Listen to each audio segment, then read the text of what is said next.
boleh enggak kita ketika memulai sesuatu, sebelum kita memulai ini, mari kita mengucapkan Al-Fatihah, atau juga banyak kalimat-kalimat pekerjaan-pekerjaan kemudian nak mulai dengan Al-Fatihah gitu.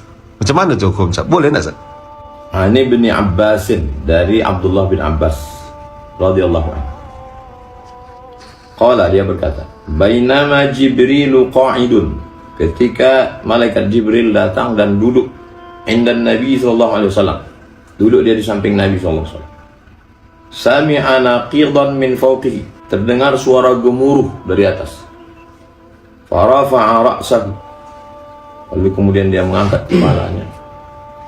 Faqala hadza babun minas sama', ini adalah pintu langit. Futihal yaum, hari ini pintu langit dibukakan. Lam yuftah qattu ilal yaum, tak pernah dibukakan kecuali pada hari ini. Pintu khusus dibukakan tadi. Fanazala minhu malakun, lalu turun malaikat. Faqala hadza malakun nazala ilal ardi, malaikat ini turun ke bumi. Lam yanzil qattu ilal yaum, tak pernah turun kecuali hari ini. Pintunya pintu khusus, malaikatnya malaikat khusus.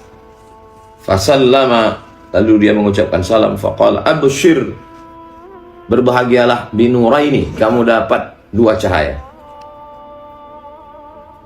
Utitahuma, engkau diberikan dua cahaya ini. Walam yu'tahuma nabiyyun qablaka, tidak ada nabi sebelum engkau yang dapat cahaya dua ini seperti ini.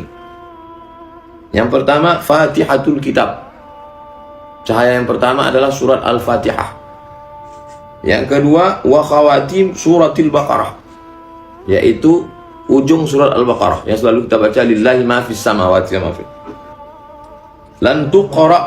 Lan tuqra'a biharfin minha, kalau dibaca ini satu hurufnya, illa u'titahu, satu huruf saja engkau baca, maka Allah Subhanahu wa ta'ala akan mengabulkan segala hajat-hajat. Itu dalilnya. Sahih ini hadisnya Pak Ustadz, ini hadisnya rawahu Muslimun, ada dalam kitab Sahih Muslim. Lalu bagaimana para ulama menyikapi hadis ini? Hadisnya sudah jelas. Sekarang qala Syekh Ibnu Abdul Hadi Al-Hambali, seorang ulama dari kalangan mazhab Hambali, namanya Syekh Ibnu Abdul Hadi. Dalam judul kitabnya Al-Isti'anatu bil Fatihati ala najahil umur, minta tolong kepada Allah supaya dimudahkan segala perkara dengan membaca Al-Fatihah. Halaman 372, cetakan Maktabah Al-Ubaikan, Saudi Arabia. Ihtajja ba'duhum, sebagian ulama berdalil dari hadis yang sahih, ala annahu ma qara'a ahadun al-Fatihah, kalau orang membaca surat Al-Fatihah liqada'i hajatin, niatnya untuk supaya mudah hajatnya, wa sa'ala hajatahu, lalu kemudian setelah baca Fatihah itu dia bilang, ya Allah mudahkanlah hajat ini, illa qudiyat, maka dimudahkan hajatnya. Mudah-mudahan pengajian kita ini dimudahkan Allah. Al-Fatihah. Mudah-mudahan anak ini jadi anak yang soleh. Al-Fatihah. Itu dari kalangan mazhab Hambali. Sekarang Al-Allamah Muhammad bin Allan As-Siddiqi Asy-Syafi'i, dari kalangan mazhab Syafi'i, dalam kitabnya Dalilul Falihin li Turuqi Riyadhis Shalihin, apa kata dia? Yajuzu kaunuhal isti'anah, boleh minta tolong kepada Allah dengan membaca surat Al-Fatihah. Ala qada'i ghardin laka illa u'titahu, untuk menunaikan segala hajat. Bunyi kalimat illa u'titahu, maka engkau akan diberi apa yang kau minta. Kaifala wal fatihatu hiyal kafiyah, bagaimana tidak, Al-Fatihah itulah yang mencukupkan segala sesuatu. Minta tolong kepada Allah melalui kalam Allah, firman Allah, Al-Fatihah. Wa ala dzalika, berdasarkan itu, jara fi'lus salaf, maka kalangan salaf Tapi kemarin ada ustaz yang melarang itu salaf. Itu bukan salaf, itu salaf. Ini salaf maksudnya 3 abad pertama. Salafus salih, kalangan salafus salih abad 1, abad 2, abad 3 dulu, min ghairi nakir. Tidak ada satupun yang mengingkari. Mana dalilnya? Fa akhraja Abu Syaikh. Imam Abu Syaikh meriwayatkan dalam kitab Ats-Tsawab an Atha, dari Imam Atha kalangan tabi'in rahimahullah. Apa kata dia? Idza aradta hajatan, kalau kau ada hajat, faqra bi Fatihatil kitab, bacalah Al-Fatihah hatta takhtimaha, sampai selesai. Waladhdallin, amin. Tuqda insyaallah. Mudah-mudahan hajatmu ditunaikan Allah. Qala al-allamatu Mulla Ali Al-Qari Al-Hanafi, dari kalangan mazhab Hanafi, Mulla Ali Al-Qari, ahli hadis. Al-Asrarul Marfu'ah, dalam kitabnya namanya Al-Asrar Al-Marfu'ah. Wa hadha aslun lima ta'arafa an-nasu alaih. Inilah dasar yang dilakukan oleh banyak orang fi qira'atil Fatihati liqada'il hajat, membacakan Al-Fatihah supaya dimudahkan segala hajat. Wa husulil muhimmat, segala keinginan yang penting-penting dimudahkan Allah. Itu maka almarhumah mak saya setiap malam membacakan saya 100 kali Al-Fatihah. Mudah-mudahan anakku ini sehat, Al-Fatihah. Mudah-mudahan otak anakku ini bisa menghafal di Mesir waktu kuliah, Al-Fatihah. Wa kana Syekh Ibnu Qayyim Al-Hambali, Ibnu Qayyim Al-Jauziyah, murid Ibnu Taimiyah. Apa kata dia? Yustahsanu qira'atul Fatihati lil mufti 'inda al-ifta'. Seorang mufti sebelum menyampaikan fatwa dianjurkan membaca Al-Fatihah.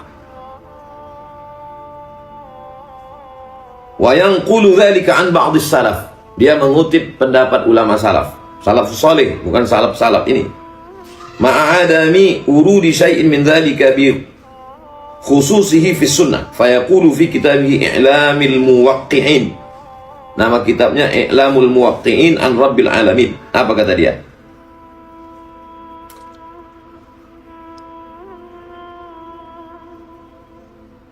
Dalam kitab Al-Muwaqqi'in, haqiqun bil mufti an yuksir ad-du'a bil hadis sahih. Dianjurkan bagi seorang mufti untuk memperbanyak zikir, memperbanyak doa, lalu kemudian membacakan surat Al-Fatihah. Lalu bagaimana pula gurunya? Namanya Ibnu Taimiyah. Kata Ibnu Taimiyah, apa yang dilakukan Ibnu Taimiyah tentang membaca Al-Fatihah? Nama kitabnya Al-A'lam Al-Aliyah fi Manaqib Ibnu Taimiyah, biografi Ibnu Taimiyah. Nah, yang namanya yang menulis murid Ibnu Taimiyah, Umar bin Ali bin Musa Al-Bazzar. Fara'aituhu, aku melihat guruku Ibnu Taimiyah, yaqra'ul Fatihata, membaca surat Al-Fatihah, wa yukarriruha, diulang-ulangnya, wa yaqta'u dhalikal waqta kullahu, sepanjang waktu itu dia tak ada baca lain, hanya baca Al-Fatihah. Minal fajri ila irtifa'is syamsi, dari mulai terbit fajar, azan subuh, selesai sholat subuh, ila irtifa'is syamsi, sampai naik matahari syuruk. Kita biasa subuh Rabu, dari sholat subuh baca Riyadhus Shalihin. Ibnu Taimiyah enggak, baca Al-Fatihah atau lain-lain. Bismillahirrahmanirrahim, alhamdulillahirabbil alamin, arrahmanir rahim, maliki yaumiddin, untuk mengambil barakah Al-Fatihah. Itu Ibnu Taimiyah. Agaknya cukup lah udah. Jadi jamaah yang ragu, jadi jamaah ini bingung juga. Jamaah ini tak bisa membedakan, dibawanya ustadz yang tak jelas. Saya dapat kabar tadi malam di Masjid Al-Jihad Medan, Masjid apa lagi? Padahal ini ustadz ini kan yang biasa mengisi di sini, ustadz yang selalu mengamalkan Al-Fatihah. Dibawa ustadz yang melarang Al-Fatihah. Jadi jamaah bingung. Mana yang benar deh? Semoga urusan kita dimudahkan Allah. Al-Fatihah. Marilah kita awali kajian ini supaya hati kita dibukakan Allah Al-Fatihah. Dibawanya ustadz yang melarang Al-Fatihah.